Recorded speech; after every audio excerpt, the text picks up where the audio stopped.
Le tout premier Africain à figurer dans la shortlist des icônes mondiales de la mode est The Guest de cette édition de votre émission. Salut à tous, vous regardez Dans une autre vie. À ce jour, la pièce maîtresse de l'une de ses œuvres trône au musée des États-Unis aux côtés des modèles signés Yves Saint Laurent, son ancien collaborateur. Propriétaire de sa propre marque de vêtements depuis l'âge de 24 ans, son rêve a toujours été de sublimer la femme africaine. Chose qui marche, puisqu'à ce jour, plusieurs premières dames d'Afrique portent les créations de celui qui est le deuxième pionnier de l'entrepreneuriat camerounais depuis 1957. Alors, pour cet homme qui a atteint le sommet dans la haute couture, quel autre métier pourrait le passionner? Suivez-moi, on va découvrir ensemble.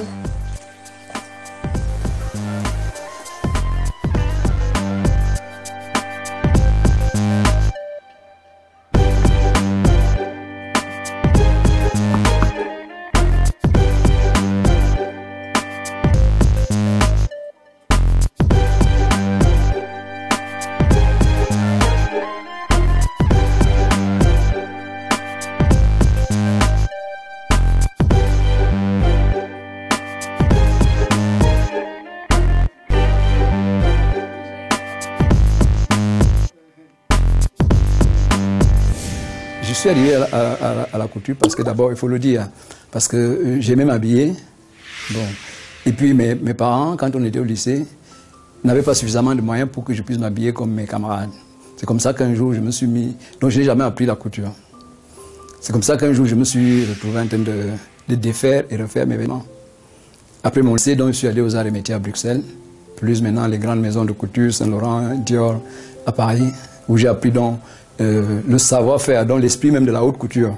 Je me suis toujours senti la responsabilité d'entreprendre. Et très vite, je me suis rendu compte que l'entrepreneuriat dans notre environnement ne peut réussir que si l'on est polyvalent. Il me fallait absolument bâtir les entreprises, m'exprimer. Et c'est comme ça que j'ai compris que le succès de ça ne peut être que lorsqu'on est polyvalent. Comme j'ai aussi bénéficié qu'aux Arts et Métiers, on a fait la finance, on a fait le marketing, on a fait le management. Donc j'ai mis tout ça. Et puis maintenant, dans les autres maisons de haute couture, par exemple chez Saint Laurent, j'ai vu comment on a refait une entreprise, comment elle a été introduite en bourse, comment tout s'est arrivé. Donc toute cette passion-là, qui étaient mes modèles, pour ces gens-là qui étaient mes modèles, j'ai voulu exactement faire comme eux. La haute couture est un état d'esprit.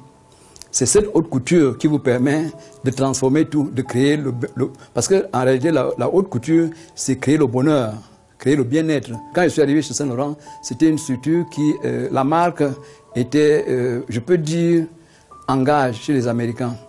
Donc, ils n'étaient pas propriétaires de leur marque. J'ai vu comment ils se sont battus pour se libérer de tout ça et finalement être propriétaire de la marque. Bon, on ne peut pas faire le même mécanisme ici. Bon, j'essaie de faire à mon niveau ce que je peux et ce qui fait aujourd'hui que je suis propriétaire de Blaze Design à différents niveaux. Quand tu cours un vêtement, tu sauras que, voilà, je vais mettre ce pantalon avec une belle chemise qui correspond avec. Bon, maintenant, je vais mettre la cravate quand c'est la veste, je vais mettre la pochette comme ça. C'est tout ça le savoir-faire. Bon, une fois qu'on a fait tout ça, c'est ce qui fait que dans d'autres domaines d'activité, vous avez une précision. Et c'est cette précision que vous allez entraîner partout, que vous soyez en train de faire la finance, que vous soyez en train de faire autre chose dans l'entrepreneuriat.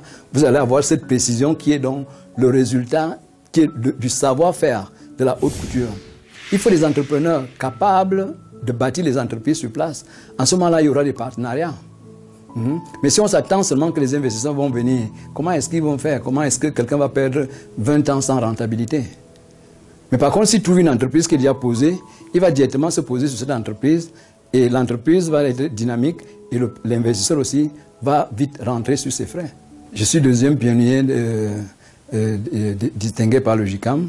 Je pense qu'ils se sont basés sur le fait que les entrepreneurs qui se sont battus pour essayer d'exprimer quelque chose sur le terrain. Bon, pas forcément parce qu'on a beaucoup d'argent, mais parce que peut-être ce qu'on représente aujourd'hui vaut beaucoup d'argent en termes d'esprit, quoi. Quand je suis arrivé chez Saint Laurent, mais ils pouvaient seulement mettre les mains sur la tête. Mais ils ont cru à ce qu'ils faisaient.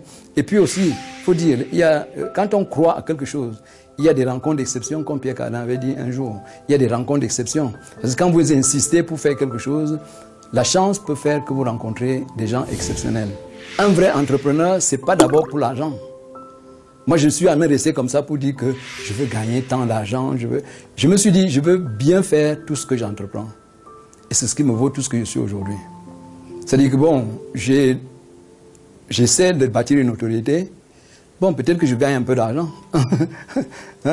Et ça me permet de développer des entreprises et de continuer à investir. Parce que je ne veux pas m'arrêter.